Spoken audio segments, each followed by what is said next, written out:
본 사건은 장애율과 배상 범위에 대해서 피해자와 가해자의 보험사 간에 간극이 워낙 컸기 때문에 소송으로 진행할 수밖에 없는 사건이었습니다. 안녕하세요. 교통사고 전문업범 윤앤리의 대표 변호사 윤태중입니다. 오늘은 버스가 교차로에서 좌회전을 하던 중 신호 대기 중이던 오토바이를 충격하여 일어난 사고에 대해서 말씀드리고자 합니다. 이 사고는 1월 중 오후 5시경에 발생하였습니다. 당시 시간이 오후 5시라서 아직은 낮처럼 밝은 시간이었습니다. 버스는 동체가 크기 때문에 좌회전을 할 경우 아무래도 반경이 넓을 수밖에 없는데요. 반경이 넓은 만큼 좌회전을 할 때 최대한 원을 만들어서 돌아야 합니다. 하지만 가해버스 차량은 지시선보다 훨씬 안쪽으로 원이 아닌 직선에 가까운 주행을 하다가 결국 사고가 일어나고 말았습니다. 이 사고로 피해자의 요추 3번이 압박골절되었고, 그리고 무릎에 전후방 십자인대와 그리고 내외 척부인대가 파열되었고, 또한 반월상 연골이 찢어지는 중상해를 입었습니다. 피해자의 상해에 대해서 좀 더 자세히 말씀드리겠습니다. 윤태중의 M 장애 가이드에서 앞서 뼈에 대해서 설명해 드린 부분이 있는데, 그 영상을 보고 오신다면 이번 영상을 보시는데 더욱더 도움이 될 것입니다. 우리 인체의 척추는 총 26개의 뼈로 구성되어 있습니다. 가장 위에 목 부분을 이루는 경추가 7개, 그리고 이제 가슴 부위를 이루는 흉추가 12개, 그리고 허리 부위를 구성하는 요추가 5개, 그리고 골반과 연결되는 천추와 미추가 각각 1개씩으로 구성되어 있습니다. 피해자는 바로 이 5개 요추 중 세 번째 뼈가 사고를 당하며 골절이 되었습니다. 그런데 가해자 보험사 측은 이 요추가 다친 것을 피해자가 이미 앓고 있던 추간판 탈출증에 의한 기왕증이라고 주장을 합니다. 하지만 피해자의 압박골절은 명백히 사고로 인하여 급성으로 발생을 한 것이며, 단순한 추간판 탈출과 달리 추체가 골절되어 척추가 영구적으로 변형이 되었습니다.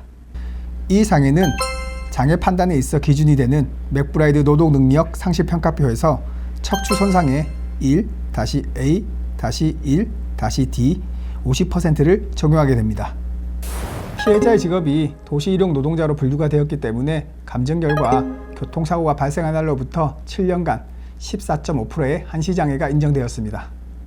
피해자는 요추 외에도 슬개골, 즉 무릎 쪽에 십자인대, 그리고 내외측 측부인대, 그리고 반월상 연골이 파열되는 부상 또한 입었습니다. 신체 감정 결과 관절의 가동 범위는 정상이었지만 오른쪽 슬관절에서 전후방으로 동요가 일어나는 것을 확인할 수 있었습니다. 동요란 관절이 움직이거나 흔들리는 것을 의미합니다.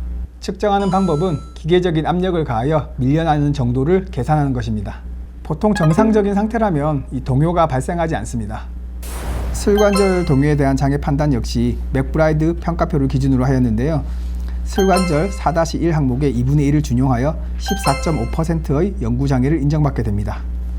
요추 압박골절에 따른 14.5%의 7년 한시장애와 슬관절 영구장애 14.5%를 적용하여 중복 노동능력 상실률을 뽑으면 26.9%가 나오게 됩니다. 저희 윤앤리는 피해자가 입원하였던 147일 동안의 노동능력 상실률 100%, 7년간 중복장애율 26.9%, 그리고 가동연한인 2037년까지 14.5%의 영구장애를 바탕으로 피해자에게 1억 원의 일시수익이 인정되어야 된다고 재판부에 주장하였습니다.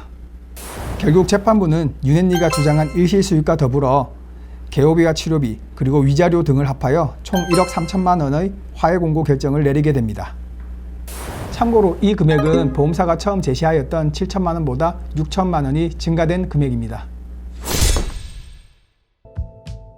오늘은 교차로에서 좌회전을 하던 버스에 의해 충격을 당한 오토바이 운전자를 조력한 사건에 대해서 말씀드렸습니다. 본 사건은 장애율과 배상 범위에 대해서 피해자와 가해자의 보험사 간에 간극이 워낙 컸기 때문에 소송으로 진행할 수밖에 없는 사건이었습니다. 소송 과정에서 진행된 신체 감정을 통해서 이 사건 소송을 성공적으로 수행할 수 있었습니다. 저희 교통사고 전문 로펌 윤앤리는 교통사고 피해를 당하신 피해자분들을 위해서 항상 최선을 다하겠습니다. 지금까지 교통사고 전문 로펌 윤앤리의 의사출신 변호사 윤태중이었습니다. 고맙습니다.